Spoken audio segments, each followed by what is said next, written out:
Hi, I'm Nalini, and today I'd like to share with you some of what was given to me, downloaded through me for this last intense period that we've been going through, particularly with its resolution and completion through the full moon in Scorpio. It was just a couple of days ago. So tomorrow, I think, is the correct date. The dwarf planet Sedna moves into Gemini and will be there for quite a long time. She's been dancing between signs as the planets do. There's something to be said for that, for this transmission and for the journey that I was taken through over these last few days. And it's never just me. It's always all of us. I just become the mouthpiece whenever Source decides to pour through me. So I sat very quietly for a couple of days. Not that I don't do that a lot, but this was a deeper stillness that the mind might interpret as, well, I would say stuck or stasis, but even that's not true. The mind just really didn't know what to do. And that's always a really good thing. You know, mind and I have an agreement that it's quiet when I need it to be. This was a little bit different. This was a full body experience of silence, of stillness. And it morphed the heart center, the cave of Brahman, the Sushumna. Even though those structures have been flexible, fluid for quite some time now, it morphed them in a way that I may not have words for yet, but into a depth of fluidity.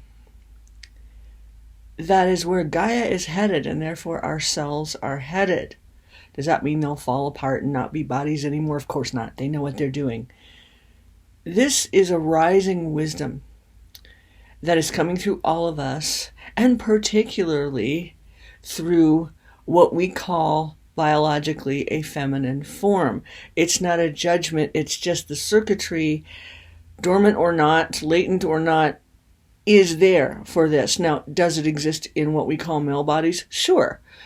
Tends to be not as developed. And I'm not going to go into all of the last several thousand years of that, but there's a balancing happening. This is what's important. Now, for those of you who are unfamiliar with the story of Sedna, to make it very short, to give you the Evelyn Wood Reader's Digest version, Sedna had refused all suitors, and her father finally said, okay, the next one that comes you're going to marry. And so she did, under duress, and was taken away and tricked by the raven god, who then took her up onto a cliff nest, which honestly, it's not a bad point of view, but was given food that wasn't appropriate for her, etc. This is the mythology. And so her father, realizing her plight, went to rescue her. Well, the raven god became so upset at having been deprived of his prize, the source of his feminine power, maybe, that he created a huge storm and which would upset Sedna's father's canoe. So the canoe started to pitch and buckle and perhaps sink. And so the father threw Sedna out of the boat, and thinking that the raven god would then stop. I'm not sure that worked. And then as she tried to hang on to the boat, she tried to hold on to what she had always counted on. She tried to cling to a savior, a champion who would take care of her, because that's what the father archetype is alleged to be. And so in the mythological story, her father took his axe and chopped off her fingers, and she sank into the depths. Interesting metaphor for what we are calling the deep feminine, the deep sacred energy. The deep feminine is this universe. It is the infinite field. It is the receptive magnetic principle. If we're going to use the either or boxes of masculine and feminine, which are truthfully silly, the masculine energy is the electro energy that allegedly creates. What if these were never separate? We have, in our human delusions, separated these energies, and Sedna sank to the bottom of the sea in order to save the patriarch, her father. However you want to tell the story, you will have things in the story that trigger you or not. I remember when I first heard the story many, many years ago, when we used to send out cassette tapes after our readings. You know how long that's been. And the astrologer, who did happen to be male, said, oh, well, Sedna had a choice. She could have said no to her father. And being the truth-sayer that I am, I dared him to go through another lifetime in a female body and see if that still held true. Those stories, those archetypal energies no longer need to be combative in that way.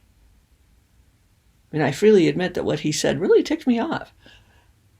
Now it's funny because at the deeper cosmic level, at the quantum level, did she have a choice?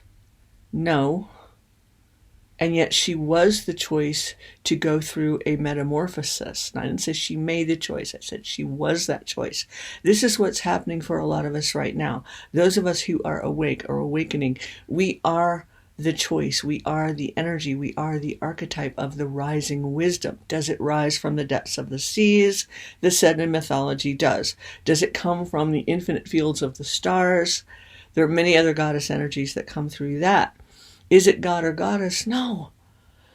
It's quantum cosmic energy, 0 point, God, goddess, all that is, whatever you want to call it. We all have terminology, boxes and labels we feel comfortable with, comfortable using. It's fine, of course, as long as we know that's what we're doing.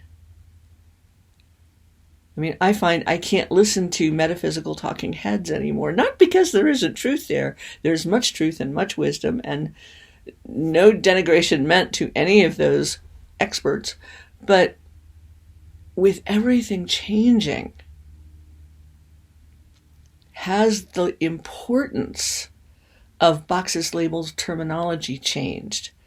How could it be otherwise? So the rising up from the depths, some call this the blue energy. That's the infinite field energy with which I am very familiar. I am that. So are you at some part of yourself. But there's this rising up of wisdom. Wisdom is what happens when we have learned our lessons, whatever we came in to learn, and we did design it, and we take the wisdom and we leave the schoolhouse behind. We walk out of it. We don't have to clear it and clear the dust bunnies and, clean up the family archetypal programming, although many of us came in with agendas like that. It is a new cycle. That is over. And the part of us that might be hoping, praying for, expecting some champion to come and lift us out of it, well, out of what? Out of illusions, delusions, stage sets, props, costumes that all feel very real when we're in them. But we are actually free to exit the dream. Now, how that happens, what physical machinations need to be made, that's different for each of us. And circumstances may seem to dictate it sometimes that we are not free. And that's certainly playing out in the world right now. Is it playing out here? Is it playing out in you? You can tell by how you feel about these things. If something triggers you, you're playing that out inside. And it doesn't make you good, bad, or anything else except maybe snuggly. It just means that's coming up right now. That rising wisdom is pushing all of the illusions out to be seen and then brought together. There's a way in which energy coalesces and then implodes in a quantum convergence. This happens within our cells. It happens with our patterns and programs. I've been teaching this for years, so I know a little bit about whereof I speak, or wherefrom I speak. Pardon the grammar. There's an implosion, a quantum convergence that happens, and then it's clear light. All of those patterns, it's like unraveling a jumper. All of those patterns become the clear light. That is your fuel, source's fuel, of course, not your ego's, but your fuel to become. And you become what you have chosen to become. So this rising wisdom, is it the deep feminine? One could say that because it is magnetic, it is receptive, it will pull in the energies that need to be, one could say, obliterated in their current form. But it is that convergence, that implosion, that creates a really intense light that is fuel, that is source's fuel, your source essence, the source essence. There's no separation. And doesn't fuel other things. Will it change your life? Will it change your body? Yes. Will it be good or bad? Well, it is your thinking that makes that so. So my hope for you is the realization that there is a sinking down into the depths that needs to happen, using Sedna as the archetype, the metaphor. But then there is also a simultaneous download and a rising up. And the images I was shown, just because I've worked with goddess archetypes for a long time and they show up that way to me and I know what that means. That's all it is. But was Sekhmet with her great lion paw and her roar, and Sedna rising. And it's not that they're shaking hands, they're dancing. They're bonding. Those energies, those magnetic and expressive energies, in a form that we really can't box and label. And wisdom tells us that maybe we shouldn't try. Maybe we should listen. Maybe we should see how that moves through us and allow it and receive it and become it. This is my wish for you as things change form.